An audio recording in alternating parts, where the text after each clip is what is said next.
ازيكم عاملين ايه؟ النهارده هنتكلم عن فيديو جديد لمراجعة فيلم جديد، وهو فيلم لايف اوف تشاك. الفيلم اللي يعتبر من اكتر الافلام المؤثرة اللي نزلت السنة دي، الفيلم اللي يعتبر من اكتر الافلام اللي قدمت افكار فلسفية مهمة جدا السنة دي، ومن الافلام اللي تقدر تقول ان احنا طلعنا بيها في سنة 2025.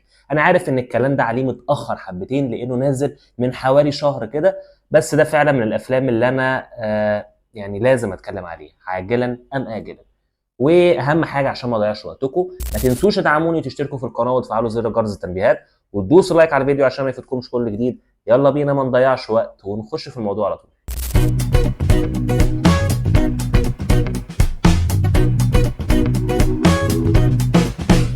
I am wonderful. It can tell you stuff about your future. لايف اوف تشاك هو فيلم درامي مدته 120 دقيقة. اتعرض لأول مرة في مهرجان تورنتو السينمائي الدولي في يوم 7 سبتمبر 2024، وكسب جوائز كتيرة جدا في الوقت ده، ومن ساعتها وانا منتظر الفيلم ده عشان ينزل في 2025. مخرج الفيلم هو مايك فلانيجان، وهو مخرج مشهور جدا في عالم الرعب والدراما، وقدم لنا حاجات كتيرة جدا وافلام قوية جدا في عالم الرعب، زي فيلم دكتور سليب اللي نزل في 2019، اللي يعتبر تكملة الأحداث لفيلم ذا شاينينج. ده غير مسلسل الرعب المشهور اللي نزل في 2018، وهو مسلسل ذا هانتنج اوف هيل هاوس. ده غير بقى يا جماعة المؤلف بتاع الفيلم ده، اللي يعتبر من أشهر مؤلفي أفلام الرعب في العالم، وهو ستيفن كينج. اكتب بس كده على جوجل ستيفن كينج، شوف هو مقدم لنا ايه قبل كده. قدم لنا افلام زي ذا شاينينج، وفيلم إيت، وفيلم الشوشانك ريديمشن، وفيلم جرين مايل، وفيلم دكتور سليب. زي ما انتم شايفين كده قدم لنا بعض الافلام اللي تقدر تقول عليها من افضل الافلام اللي نزلت في التاريخ. لا هنا ده قدم لك دراما فلسفيه بحته.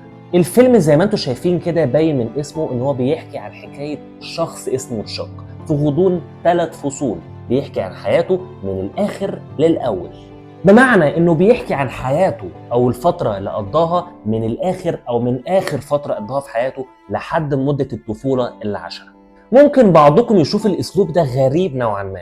الفيلم بيبدأ واحنا شايفين العالم حوالينا بيتفكك وبيخلص، والناس مش فاهمة ايه اللي بيحصل. فجأة الشوارع بتفضى والكهرباء بتقطع والسماء لونها بيتغير، والاعلانات في كل حتة مكتوب عليها جملة غريبة، وهي شكرا تشاك، 39 سنة خدمة ممتازة. الناس في الأول بتستغرب جدا من الإعلان الغريب ده اللي ظهر في وسط الفوضى اللي العالم عايش فيها، وخصوصا إن دي نهاية العالم.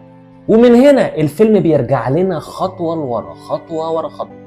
في الجزء اللي قبليه على طول بنشوف تشاك وهو في مرحلة الأربعينات من عمره، أو مرحلة نهاية الشباب من عمره. بنشوف ان هو راجل عادي جدا، بسيط جدا، بيحب يضحك، بيحب يرقص، بيحاول يلاقي معنى وجوده وسط الحياة.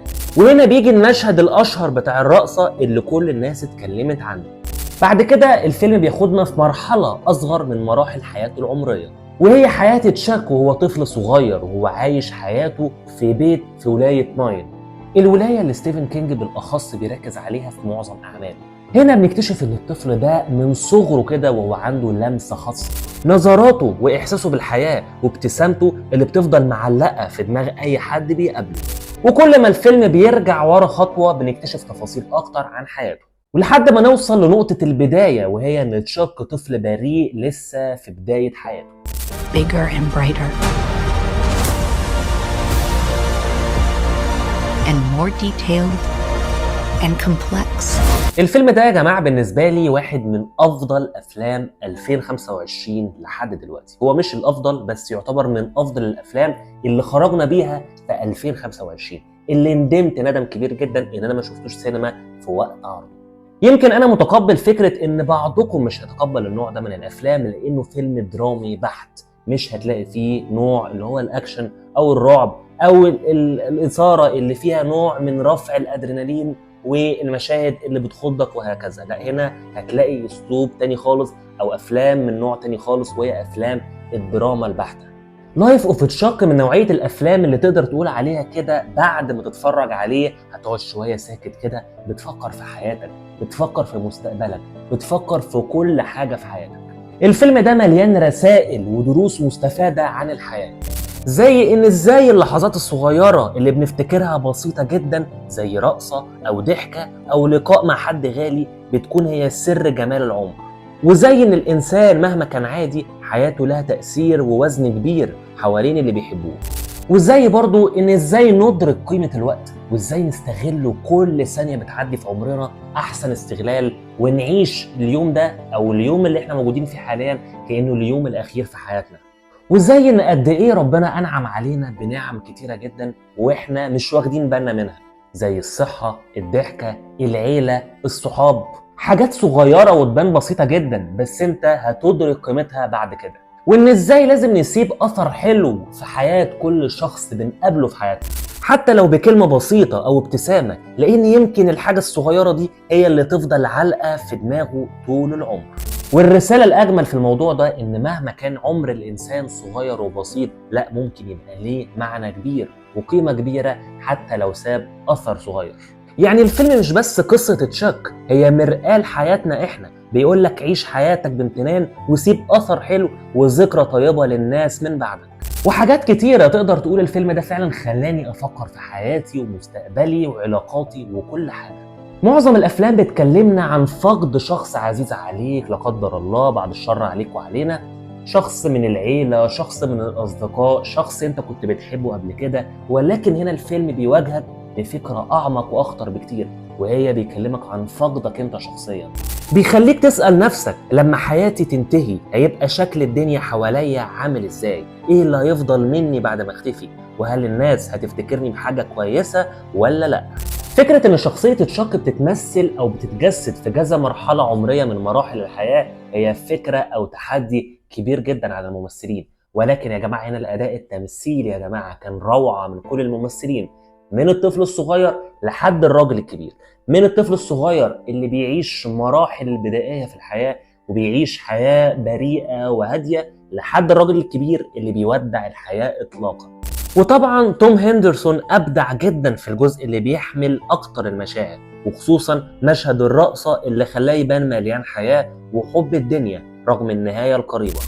الموسيقى التصويرية يا جماعة كانت جميلة جدا في الفيلم ده، تخليك تبتسم وتفتكر ذكرياتك، والساعات بتبقى حزينة تخليك تدمع من غير ما تاخد بالك. Everything you've ever loved, everything you see. العيوب بالنسبة لي في الفيلم ده هي انك تقدر تقول ان كان ممكن الفيلم يقصر عن كده بصراحة، يعني بعض الحوارات الغير مهمة كانت موجودة في الفيلم كان ممكن لو شلناها كان ممكن مدة الفيلم تقصر عن كده كتير. ده غير برضو حاجة انا لاحظتها، وهي ان لما تشاك بيتعامل مع الناس في كل مرحلة من مراحل حياته المفروض ان هم يتأثروا بالمرحلة العمرية دي، يعني لو هو صغير المفروض الناس دي تبقى اصغر، او المفروض هو كبير المفروض الناس دي تبقى اكبر، ولكن الغريب اللي انا شفته ان الناس ما بتتأثرش بالمرحلة العمرية مهما كان مدة المرحلة العمرية دي في الفيلم، يعني لو هو صغير هتلاقي الناس بنفس هيئتهم وهو كبير، انتوا فاهمين انا بقول ايه؟ فده شيء اعتبره ان هو غير منطقي الى حد ما، ولكن الفيلم اوفرول يعني فيلم جميل جدا يا جماعة، بنصحكم جدا ان انتوا تشوفوه واديله تقييم 8 من 10.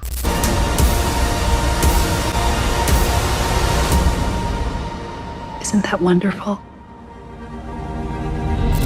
وهنا نتكلم عن فقرة الحرق، لو انت لسه ما شفتش الفيلم وقف هنا. حابب ان فقرة النهاية دي اكلمكم عن معنى نهاية الفيلم او بعض الاحداث اللي ممكن ما تفهمهاش في الفيلم او تبقى غريبة بالنسبة لك، ونبتدي من البداية او الفقرة الاولانية اللي موجودة في الفيلم، وهي اللحظة اللي كان فيها العالم بينهار ونهاية العالم ولا بلا بلا بلا. المهم المدة دي او الفترة دي هي مش حقيقية اطلاقا في العالم، دي كان لحظة انعكاس لخيال تشاك، لحظة انعكاس لخياله، بما ان دي نهاية تشاك نفسه او ده موت تشاك، دي بالنسبة له هي نهاية العالم، بمعنى ان الفيلم ده بيوريك ان نهاية تشاك نفسه بتساوي نهاية العالم بالنسبة له.